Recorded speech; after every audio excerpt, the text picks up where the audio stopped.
I'll call this meeting of the Executive Committee to order. This meeting was posted by the clerk's office in accordance with the appropriate rules. We're all present. We'll rise for the Pledge of Allegiance.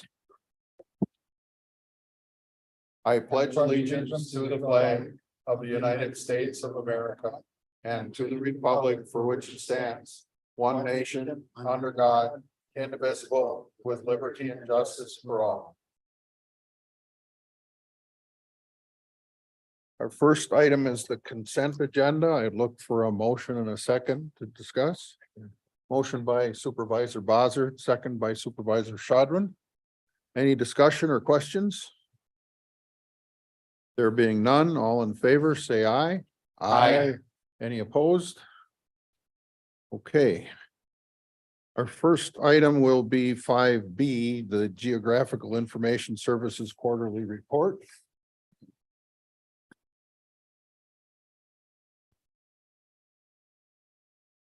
Good afternoon. I'll make this brief. Thank you. On the first initiative, the prepared GIS data for Next Gen 911, we did make a couple of corrections to that one since you saw it last. Specifically, the second goal, we split up so that what you're seeing currently as compliant data format and migrate data.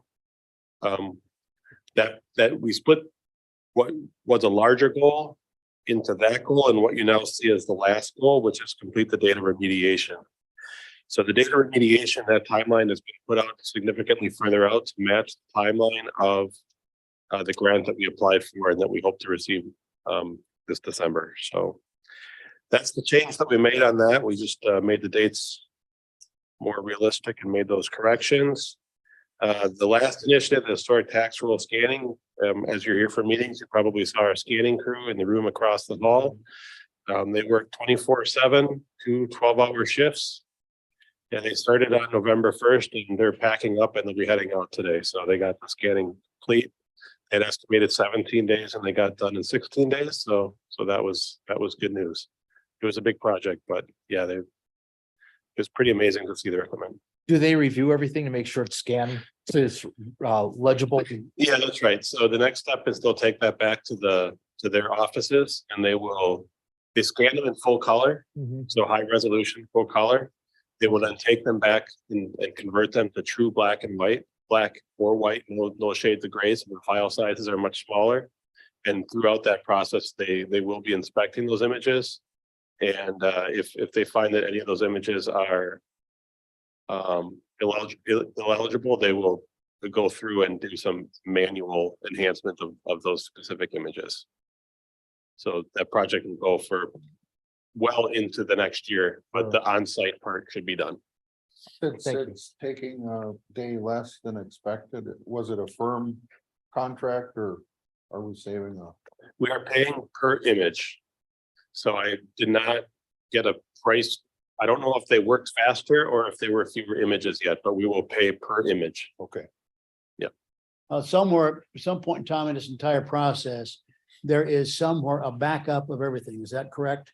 I mean, somewhere there's the original and somewhere there's a copy, such that if something happened, nothing is ever completely lost. Yeah, so the treasurer is here to correct me on anything that I have incorrect here, but the paper copies that are in the vault down the hall, those were one of a kind. There was no backup to those. Right. So that's part of the reason why we're doing this. Once we get the electronic files back, they will be on the computers network and part of the county's backup plan and backed up like all the rest of the data.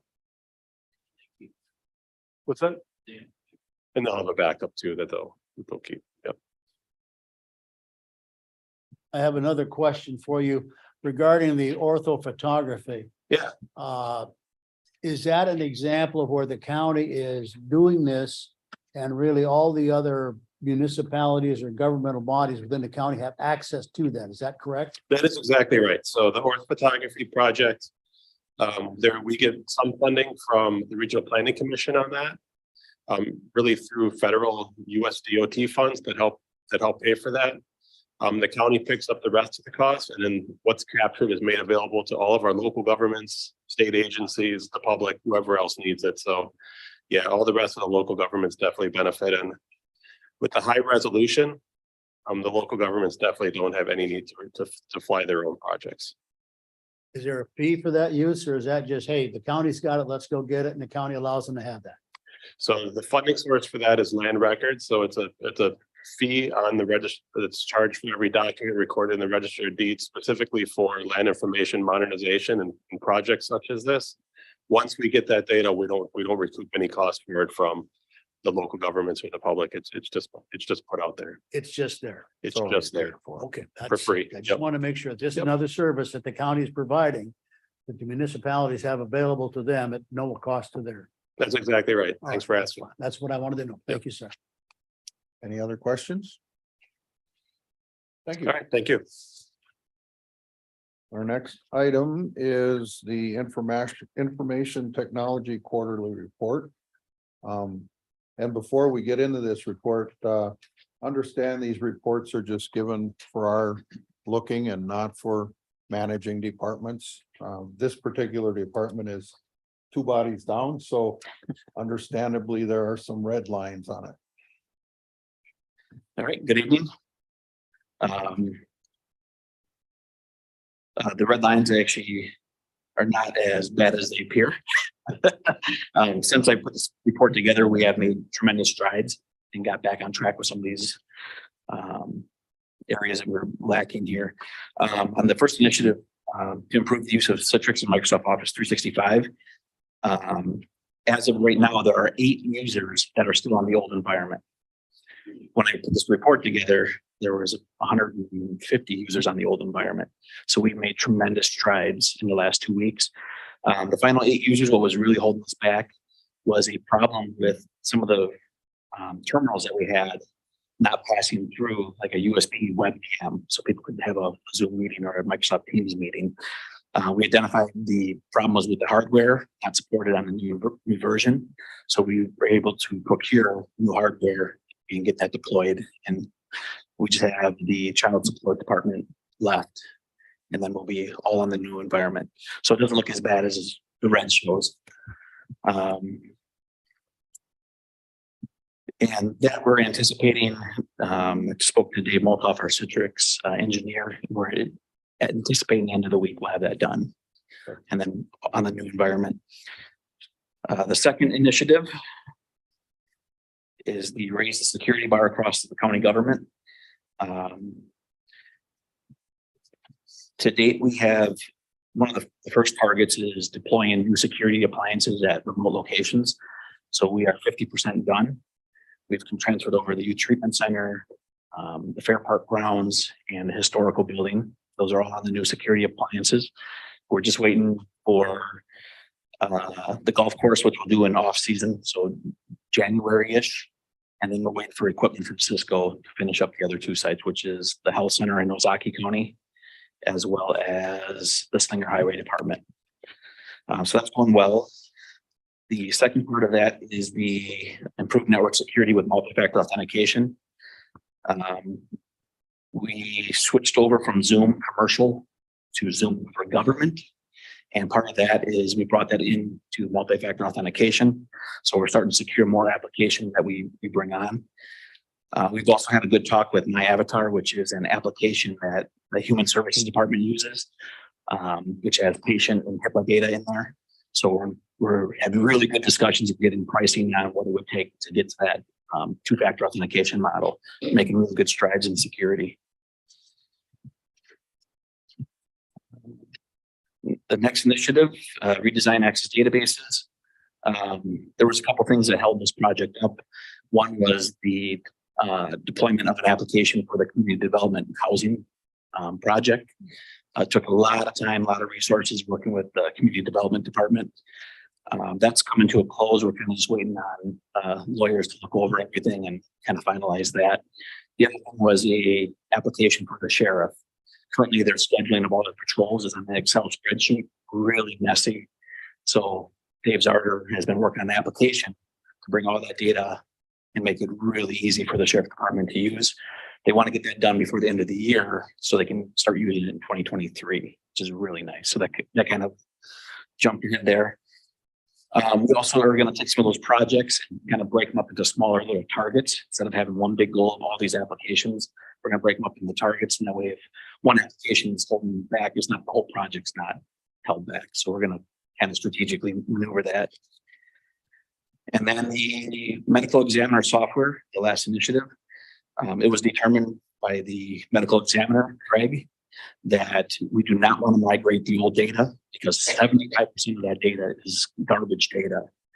There's duplicate entries and data that people just didn't complete. So what they want to do is keep that for historical purposes, but then start fresh with a new application, which is going to speed up things tremendously in that project. Cool. Any questions? Any questions? All right. Thank you.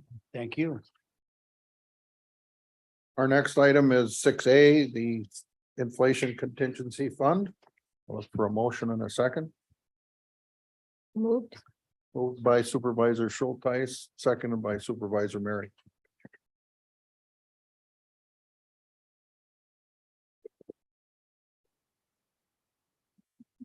We're on, Margie. So what you have before you is a new policy that we're working to implement, kind of between budget and finance areas in response to some of the recent price increases we've seen in several areas related to inflation and economic supply lines. So this started out internally as a conversation specific to inflationary contingency, but we've expanded it to be a little bit more generic just because we don't know what else is going to be coming as we kind of work through some of these economic conditions. So we're trying to give ourselves some flexibility while still working within some guidelines within this policy. So right now, there is no funds set aside for this contingency fund. So all we're asking for today is just an approval on the policy itself. And then once we close out the current fiscal year and see where we ended up from a budget to actual standpoint, we usually have some funds available for carryover requests, which normally are tied to specific items that in many cases were ordered but not yet received. That's been a common theme this year, but we anticipate having some excess sales taxes, and we are thinking that we may be able to use those funds to kind of actually establish this fund then for future use. So the fund will follow the statutory guidelines as a contingency fund. So the policy is written underneath those guidelines. And additionally, within our code, we reference the contingency fund as well already. So we didn't need any ordinance changes at this time. There was one thing I did want to point out is that the statute allows the board to authorize the committees to approve transfers out of contingency within some guidelines, which are within the policy. But our code indicates that the committees will make a recommendation and the board make that approval. So I'm not proposing a change. Our department can work with it either way. But I just wanted to bring that to your attention if it was something that the board wanted to discuss further as to final approval where it would lie. But unless you want to make that change to be at the committee level, we don't need an ordinance or code change at this time. So if there's any questions, I'll answer those for you. Any thoughts? Just one question. Is this kind of similar to the rainy day funds you kind of hear about as far as contingencies go? I would almost say no. So in my opinion and past experience, rainy day fund is kind of money that's set aside for whatever may come up whenever we want to use it. With this one, what we're really trying to establish is that there is some unexpected or unanticipated cost increase that came about. Not necessarily a new request or a new spend, but something that was already planned for, but it just didn't have Went enough over budget. funds set aside. You might correct? recall on like CIP things this year that there's always like a 10% contingency put in. I know Scott Schmidt on bridges, they always put 10% in just in case. It's a And that money good will- policy to have. Yeah. Yes. We're trying to avoid kind of creating those rainy day funds in each individual department budget, and instead kind of pooling that risk into one central location so that everybody's got access to it without unnecessarily tying up budget funds in multiple places. I do kind of like this because like you said, it goes to each particular department. So it's kind of under their control then. Well, there's one that'll be used for everybody, but Mhm. the departments would have Their, access to it, to request, correct? Yeah. Because like you say, there might be an issue with the sheriff's department, but not the Department of Right. Public Works Yep. or vice versa, or. So, okay, thank you. Supervisor Schultz. So I know, Margie, you were saying you weren't seeking input as far as a code change. However, in your last comment, if desired, a code change could be brought forth at a later date. Is it logical? First of all, is that valuable, do you think, to actually change the code? It's, First of I would say it's hard to say at this time. We've never had a contingency fund. Okay, We've never worked through it. Normally what comes to the board is a 3/4 resolution for a general fund transfer. This may replace that in some instances. But I don't know.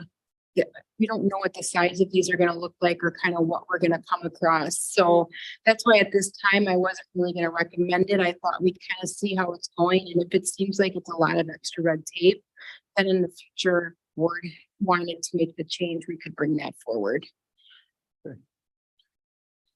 Do we need a motion or just a? All in favor, say aye. Aye. Any opposed? Okay. And you're also doing the Yes, next resolution, correct.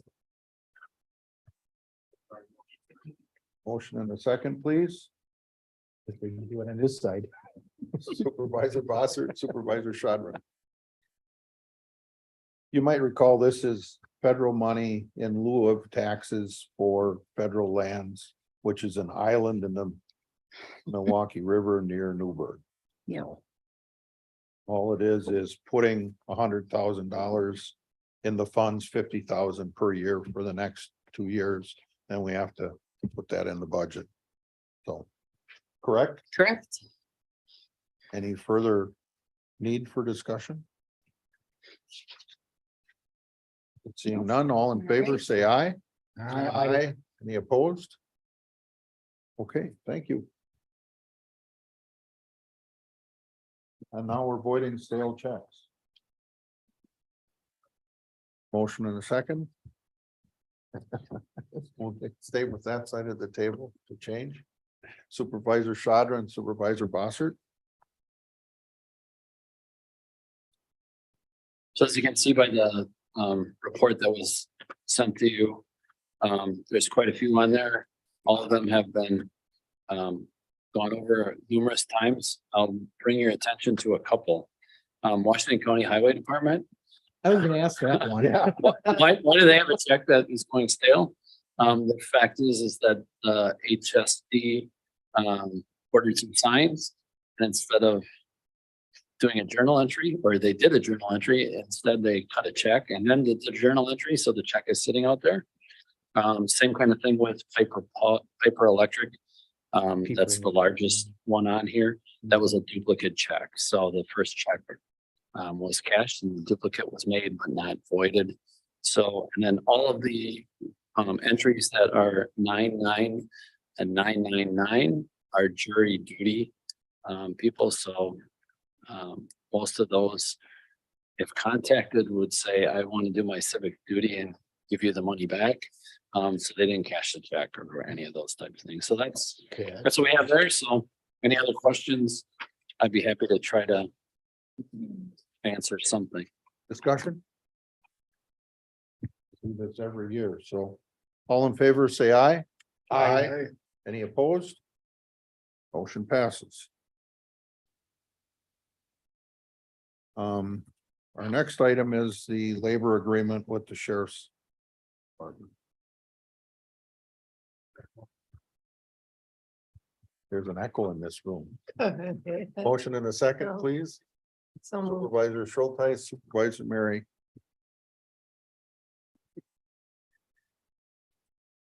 So I think everyone knows me, I'm Todd Scott. So I was part of negotiating with the union, Washington County Deputy Sheriff's Association Union.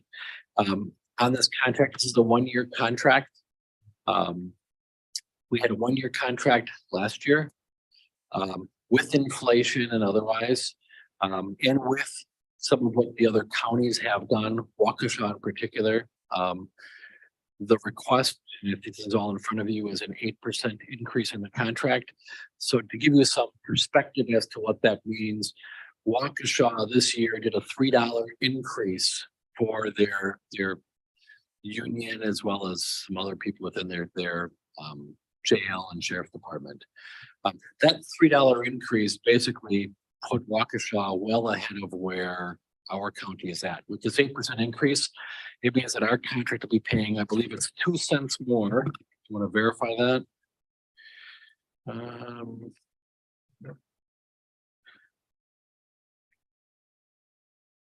2 cents more than Waukesha at the top step of the contract. What's the advantage for the county to do that? So right now, all of us, I'm sure, are aware that you can't find people to work in the sheriff's office, and specifically deputies as a whole. They're harder and harder to find. Now, when we try to recruit, we get very limited numbers of people to take the test. And then even after the test, the number of people who are then qualified to be interviewed and then hired is smaller. If the people are new to law enforcement, many times we send them to actually to school to become available to be police officers.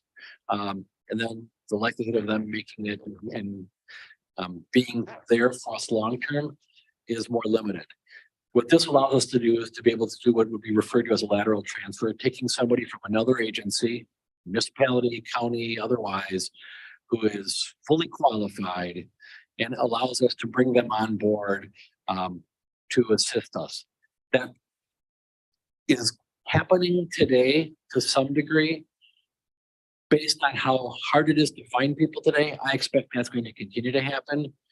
This contract puts us in a position where we are going to be in a better place to do that in the short term. So that's ultimately why we're recommending this going forward. Open to any questions. I saw in some of the background information that there's certain duties, SWAT team, et cetera, that get an additional $1 an hour, but it looks like that's always been in there. There's just Sure. So there's training is exempted there. So that, yes, exactly. So that portion of the contract, we've always paid that $1 an hour. As long as I've been here, that's in the contract prior. I didn't go back to see at what point it was put in. This is something we put into the contract to say that for training going forward, that would not be available. So it would only be for active scenes. So whether it's SWAT team, accident reconstruction teams, dive teams. So that was one of the pieces. Again, it's a 1-year contract, 8%. So That's what we need to do to keep getting good candidates.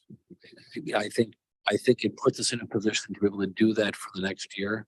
Again, this is a 1-year contract, so we'll be back at the table again in the next probably 6 months talking about what 2024 and 25 look like. 2 questions for you. Mhm. First of all, between the county and the union, are we all in accord that this is gonna be an acceptable thing? Are we gonna pass this and the union's gonna say, no, we don't want that, we want more of this, that, or whatever? Prior to coming here, one of the things that happens when we go through negotiations is when both the county as a negotiating group and the union negotiating group think we've come up with a solution, we create a tentative agreement or a TA. And so both the union and I have signed off on that TA saying, if they agree, and they're agreeable to this, and they're going to represent it to their union members, I'm going to represent it to you guys. Could their union say, no, we're not going to take it? That's possible. I don't expect that's going to happen. And so is it possible? Sure, it's possible. But the tentative agreement says that we're going to represent that in good faith, recognizing we believe this is an acceptable contract on all parts. Okay, the second part of my question, why do we have just 1-year agreements? Why not something for 2 or 3 years? So last year, so I'll go into last year. at that point in time, we were really looking at the vacation to PTO and how do we do that? We got to the end of the year. That ultimately was not happening. There's a number of changes in leadership within the union based on some promotions and other things.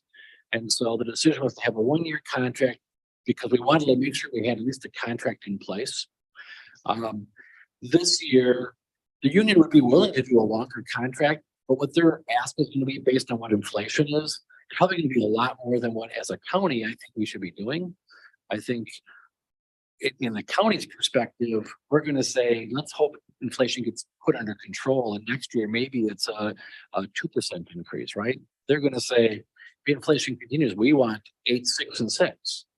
We didn't have that conversation. That's just me making a statement. But at the end of the day, that's why it's 1 year, because the other part is we have the biennial budget. This will also put us in line to make sure that our contract lines up with our budget as well. So that's another reason why I think it makes sense to do a 1 year this year, but largely it's inflation. So if inflation comes down, we might do a 2-year next time. When we finished our negotiations, one of the comments that I had made was that next year, expect we're going to be looking at doing a 2-year agreement, and their statement was they would prefer that. Okay. Again, that's just our conversation. So what really happens, we'll see at the end of next year, but that's the plan. Supervisor Chadra? Yeah, you covered half of my questions. So the only one I have left is I see it's the impact of the 273,000. Was there already contingencies in the budget to cover this? I can't answer that question. I don't know that there were contingencies in the budget to cover it. I know we already made a budget, so I just Yeah, wanted to see certainly, it. I believe they've found ways to make that work, but I don't believe that there was a contingency in there saying in the event that this gets, I'm not aware of one. Yeah, okay, I also did not ask that question of people who are responsible for the budget, so. sure. So it might come before us again in the budget cycle.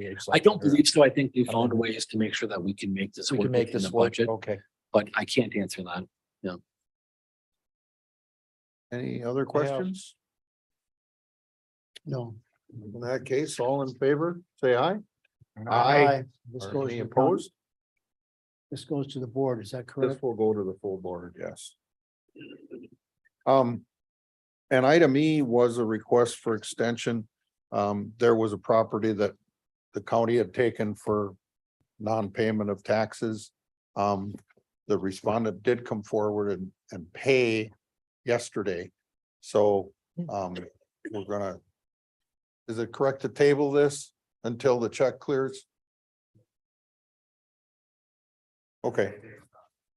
So that's the explanation. We won't be taking that up this Yeah, I time. believe the documentation indicated they were just waiting for a settlement to come through, which would have covered all these things from the estate, so. Correct. Okay. And so the timing, everything fell into place. Well, there was an e-check, but we technically can't release the property until the e-check clears Correct. into our bank. All right, Now, if there's a problem, it can come back to us though. Right. Gotcha. thank you, sir, for the explanation. So, we'll go on to original item 5A. Economic Development, Washington County. Good afternoon.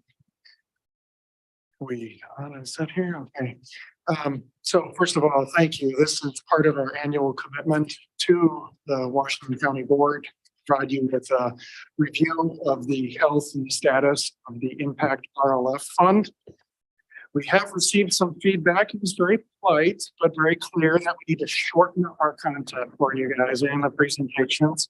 So there is definitely less content here, but we'd love your feedback at some point to make sure that we still have the right content that you want and to deliver. A lot of what we got rid of is sort of our how-to, what we do in terms of work to deliver the results that we're about to share.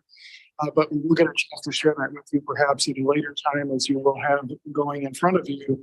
But we are confident will be a best-in-class loan manual that codifies a lot of what we built over the last several years here under the new program fund. So there'll be more of the how-to later. Okay. You've got a presentation in front of you in print form. We have our entire lending team with us today. Our newest member of the team is Sherry Sankey. She comes to us with literally decades of lending experience. As the portfolio grows, so does the demand on the team, and with one person, primarily me, that was putting together the deals and structuring the deals, and with the experience and the collateral area and so on, we needed to really add to the team to be able to manage the growth of the fund. And Sherry really brings a unique combination of commercial lending experience, literally, as you see there, over a decade with national lenders, but also combines that with early stage and incentive lending experience through her time with the Wisconsin Women's Business Initiative Corporation, now known as WIPIC. So we're really excited, Sherry. Thanks for making the choice to join the EDWC team. Welcome. As we go forward, we kind of looked at 2022 and went back to our modeling. If you recall, in 2017, you gave us the charts that said we do not want you to be under a contribution model with Washington County. We want it to be an earned revenue model, and the loan fund is part of that. And so we took that challenge forward, and that year we created a model. Well, 2022 was the year that we modeled to go evergreen, if you will. And this was the last year of our model. And so we thought you would think it would be interesting to show you side by side what we modeled for 2022, where the results actually are forecast to be at the end of this year, based on a couple of key drivers. You can see for yourself, we went through those.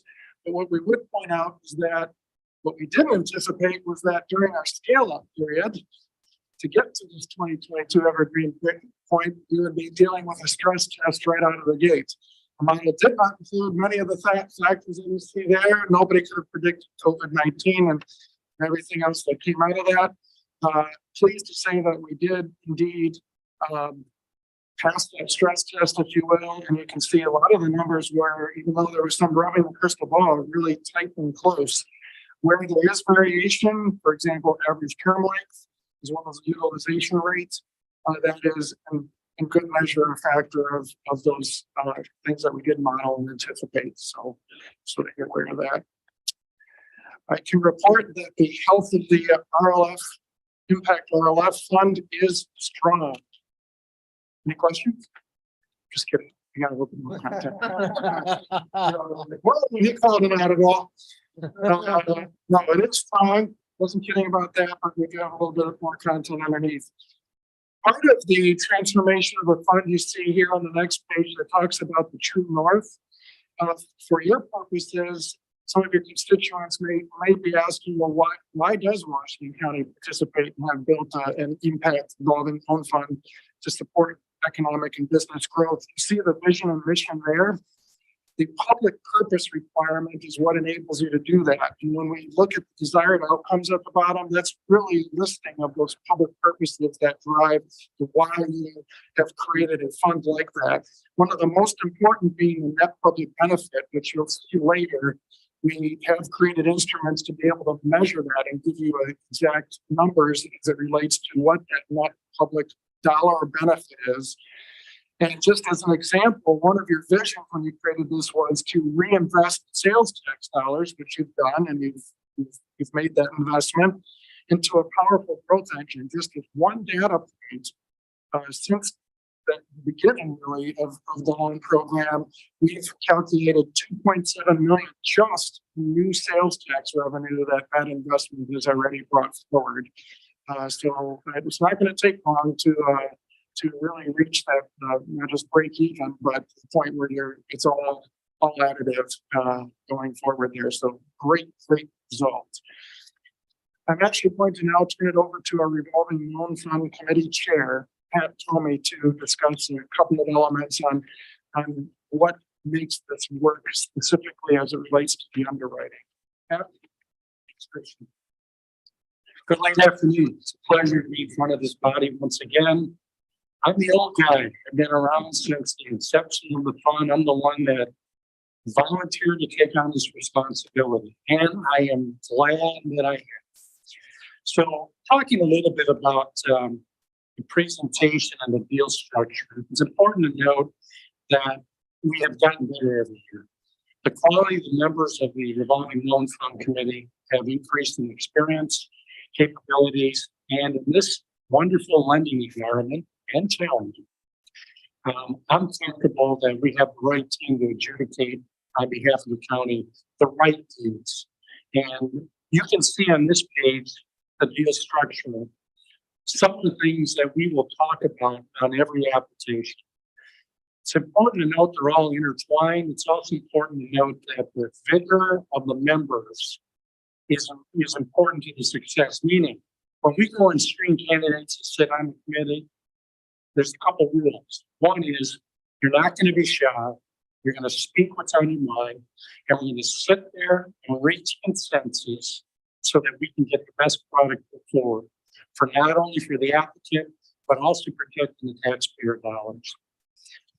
Those are the tools that we use in common conversations. The committee is also founded under the principles that have been laid out in past years. Key to this is the county is the fiduciary agent and controls the movement of funds and the reporting of funds. Other things that underpin our success is the conflict of interest and the confidentiality. We hold those principles to be paramount in our success. And we've been told by some applicants along the way, if I ever touch a leak out of this committee, you'll be seriously reprimanded for it. That's fine. That's fair. So what we do is we bring professionals onto the team. Those professionals are used to that level of confidentiality. So there's mostly bankers and some used to be a lawyer on the team as well too, comfortable with their professionalism. And then there's also a person that we adopted from the very beginning to allow us to see through the county who sits in all the meetings and is part of the adjudication process as well. The next page, you'll see other roles of decision making. This is a matrix that was also laid out, I believe, by Christian many years ago. But again, we burden the county with the fiscal responsibility. EWC has some important roles to play, including bringing the applications forward and to make key decisions not related to the deal, but policy decisions related to how we operate. And in the last, the committee that I had the pleasure of being part of is involved in laying out the parameters, the proposed structure to get deals done, and then ultimately, if things go wrong, the steps in order to rectify and to bring forward to successful resolution. So that's just a little bit of the structure and everything else. I'm not familiar with everybody. I apologize, and I'm curious if you got any questions about the foundation blocks that we just discussed. If we're good, it's my privilege to turn it over to Sherry. Sherry's going to talk about some of the successes we had this year and the celebrations of some long pages. Sherry? Well, good afternoon, everyone. In the next few slides, what you're going to be looking at is the clients that we were able to put through our committee process and get approved this year and close their loans. Each of them has a great deal of information on the page, and you'll see that it talks about how many jobs were created, capital investments, and the one key factor that is important to all of you is that net public benefit that Christian mentioned. So note that net public benefit is the benefit that goes back to all the taxing entities that do benefit from project being developed in their community. And one of those, as Christian already mentioned, is sales tax. This fund was created out of sales tax revenues, and we continue to generate additional sales tax revenues for the county. So the first one is Aspen Sky. As you can see, it's the structure of our fund also allows us to address many different needs within the community and the county. So Aspen Sky is actually a startup. It's going to be a new sector for events as well as a winery. So it's something new, and we were able to fund that one, and there will be sales taxes collected there. The next one is Port End, which was a brownfield redevelopment opportunity for us. Redeveloping an old shop mall location that's going to be turned into 4 separate business operations. You have a question? Yeah, so I've had a couple constituents question on the Corda thing. Mhm. I think having 4 new stores is way better than the empty building. I'm looking here, we're putting in 300,000 for a forgivable loan, but every year it's gonna generate 1.27 in tax revenue between the city and, am I getting those numbers Are right? you looking at the net public benefits? Yeah. That is over the term of the loan, which is over 10 years, so it's not Okay, every so it's year. over 10. No. So, but that's 127,000 a Right. year. Right, and it is, so you're Yeah. going to be having 4 functioning retail sales operations in that building. So that's- they're all gonna be selling and they're all gonna be collecting taxes, Yeah, so that's 4 times the amount we're initially investing in that.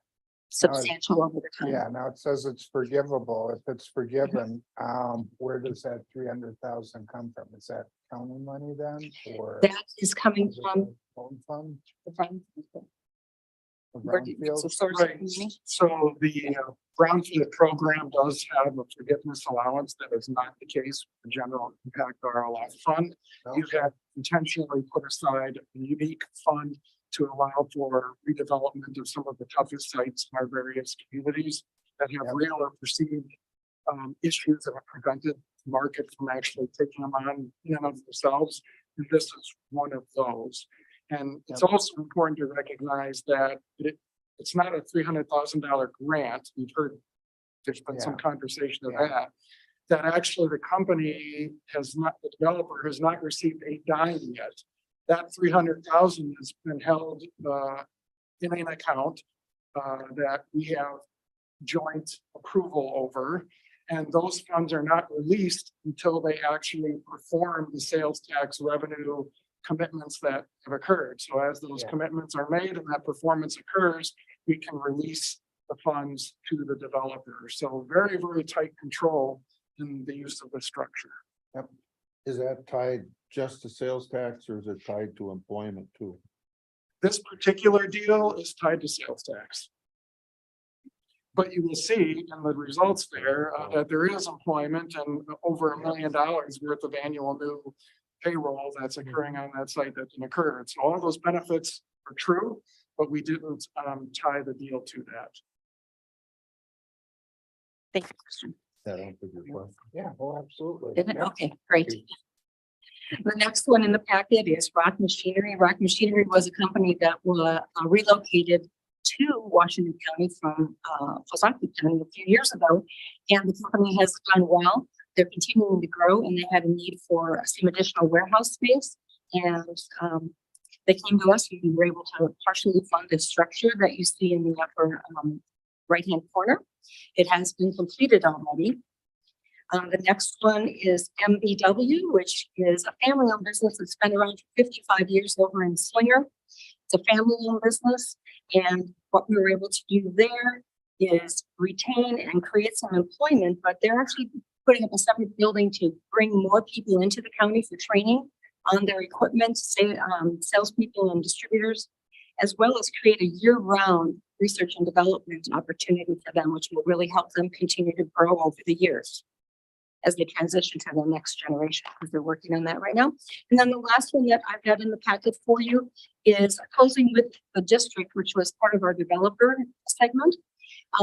We do not typically work with anything residential. All of our work is really focused on commercial endeavors. But within the district, they did have a commercial space and we were able to participate and support their build out and development of that space to bring in 1840 Brewing Company.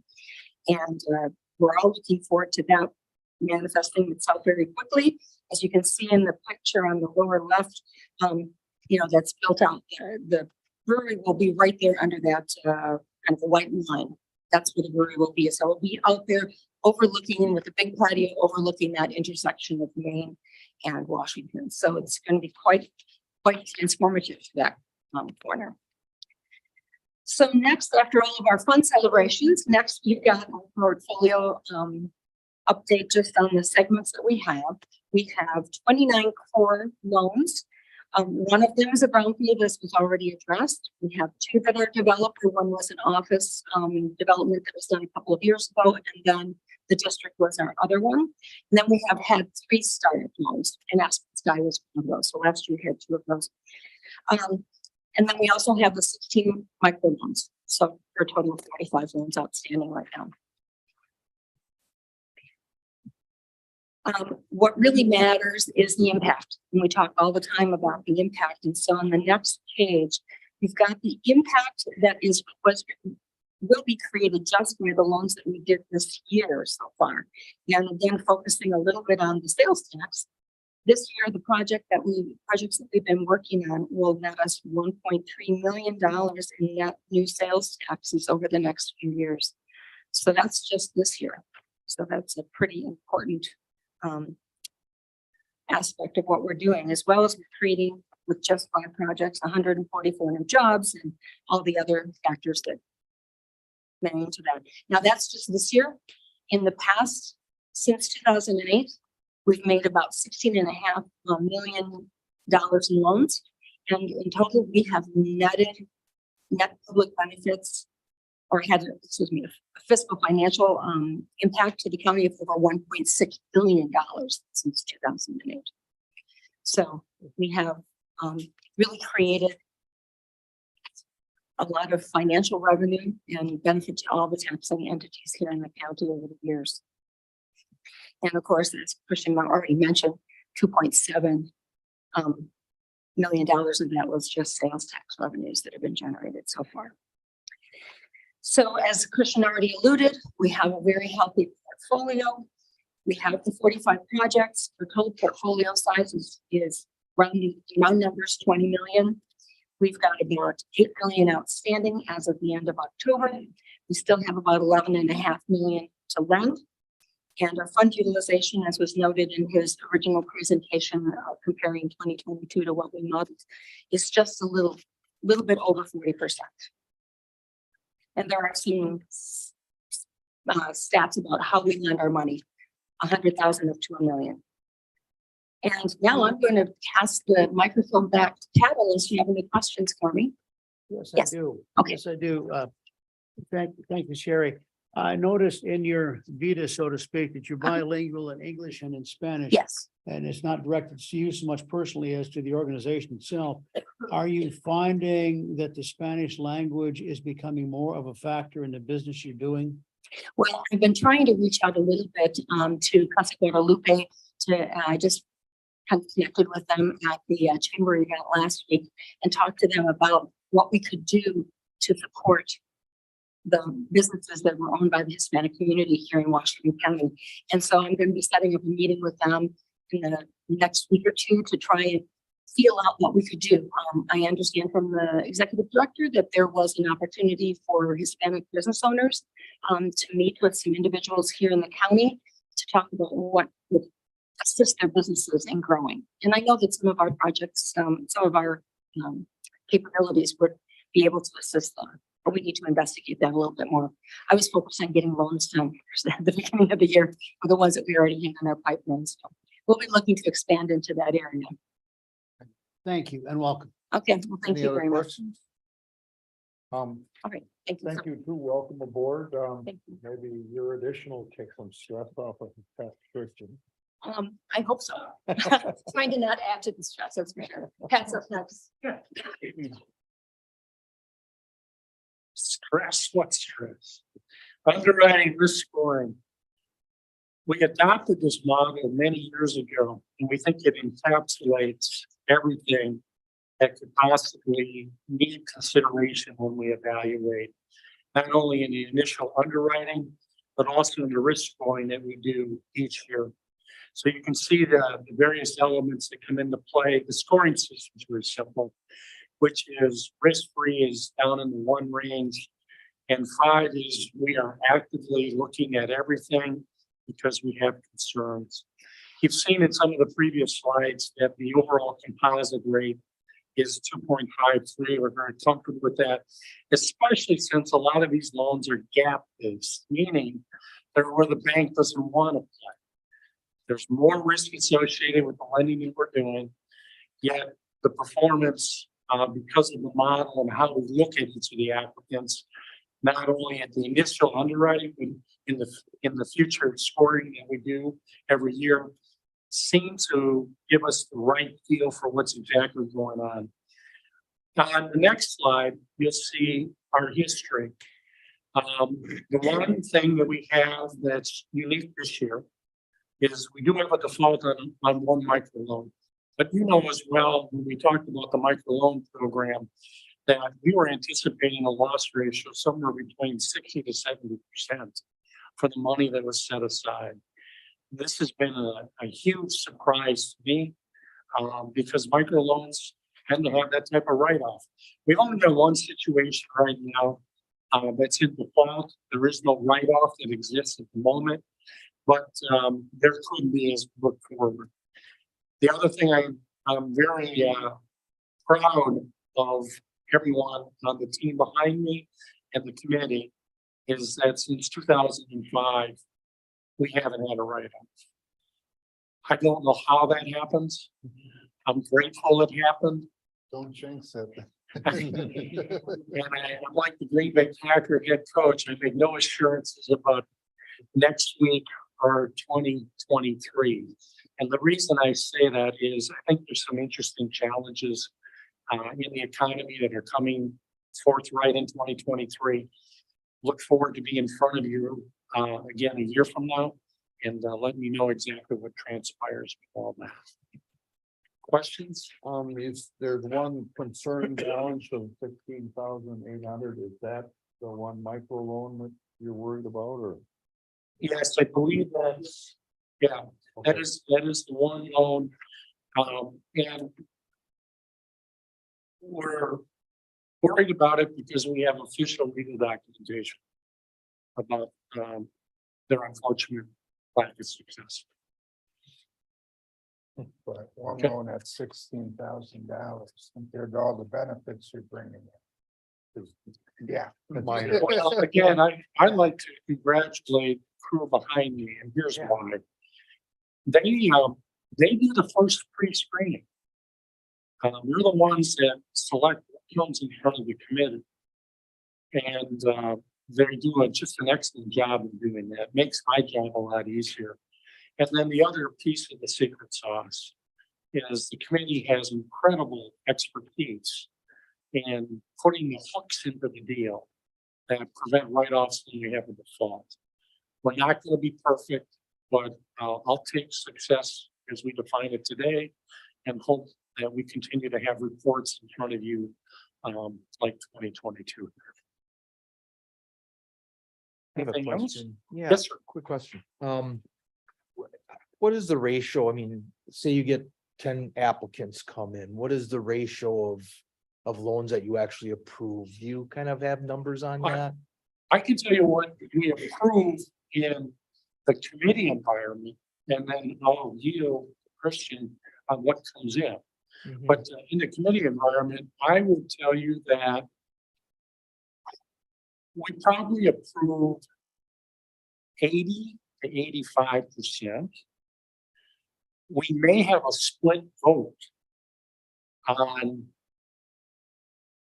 20 to 25%, meaning not unanimous. Mhm. And then Christian, do you address the other piece? That really is the answer, and Pat already alluded to the primary reason being is we pre-screen.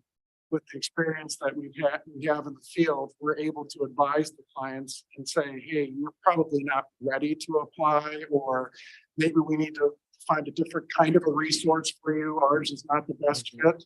And so by the time it gets to committee, we've tried to make the discussion about how do we structure the deal versus is this the right deal? Now, the committee has the ultimate decision-making authority for that. We say we can't guarantee, but we really do try to package it well on the front end. Well, my understanding is you're already dealing with the higher risk, right? And now you're telling me that you get 85% of them go through and you have this kind of a success rate. It's pretty good. It's pretty, especially in the environment we're now. If this continues, And which is a good it's, thing. it's really where we're positioned that creates the higher risk. Washington County is blessed to have a lot of very strong companies, and we work And over 80% of the work we do is with Washington County-based businesses. The rest can be something that we're attracting into the county and that sort of thing. It's where we position the deal, we're designed to really preserve that capital or fill gaps. And so that's where our risk position is. We're differently collateralized than the lender. And for the lenders who may be listening, we understand that they pretty much try to mitigate all their risk. Well, we are willing to take on a little bit of risk as part of the incentive. Thank you. In that regard, Christian, I heard someone, the reference made earlier, really kind of, these are situations where the banks really don't want to get involved with.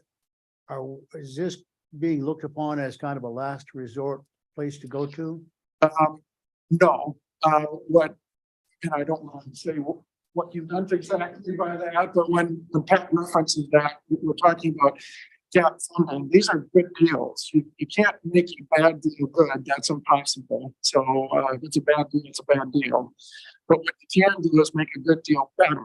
And that's what we referenced by gap funding. There are parts of the deal that the bank is reluctant to participate in and or maybe doesn't participate in. And so we have the opportunity through the way that we're structured to fill that and address that need. So it's not a place of last resort. It's a place that allows the deal to, many aspects of that deal would happen anyway. It allows more to come into the deal or accelerate the timing. Or to preserve capital for other future growth initiatives. Yes. The last slide you have, and there is, I should have mentioned in the front end, there's really two pieces to our report to you. One is an open session, and then we do provide you the opportunity in closed session to address specific aspects of the portfolio that are business proprietary in nature, if you will. But this last slide is yet another example of how Washington County and EDWC and our partnership are leading the way in an environment where the workforce is difficult to obtain. There's only so many bodies that are out there. Many of the incentives have never adapted to that new reality that we're in. They're job-based, which is important. We do measure that. But in your foresight in partnership with EDWC, we've created flexibilities in the program that allow us to, as you saw in that earlier slide, measure public benefit in multiple different ways. And so we have adapted that to create an actual scorecard that we use when we work with the businesses to set targets and weight these targets. So we have the ability to say, is this how you are demonstrating your, how you feel your project impacts? Is this the performance we want to measure? And then we run an impact analysis on that at project start. We then, within our loan agreement, require that we get to run another impact analysis 3 years later after they've had time to scale their project up and everything's in play. And then we run another one and we measure how well they actually perform. And to the extent that there's a gap that maybe the economy, there may be explanations that we're going to give them some extra time to manage through that gap. But if there isn't, we have the ability to assess penalty based on performance, because I need to come back to the reason why you're doing this is for that public benefit. But for the public benefit, you really don't have the impetus to create a program like this. So we do need to be assessing that those performances are actually occurring. And that's what we're showing you here is that scorecard that we've created. So in closed session, you'll see some of the portfolio has started to take down that scorecard. It's just really been instituted this year. It's the first year. And so we won't have those results for that 2 year till we hit that 3-year mark.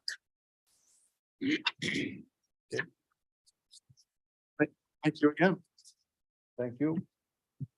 No further questions. Our next meeting date is September 21st, 2022 at 4 p.m.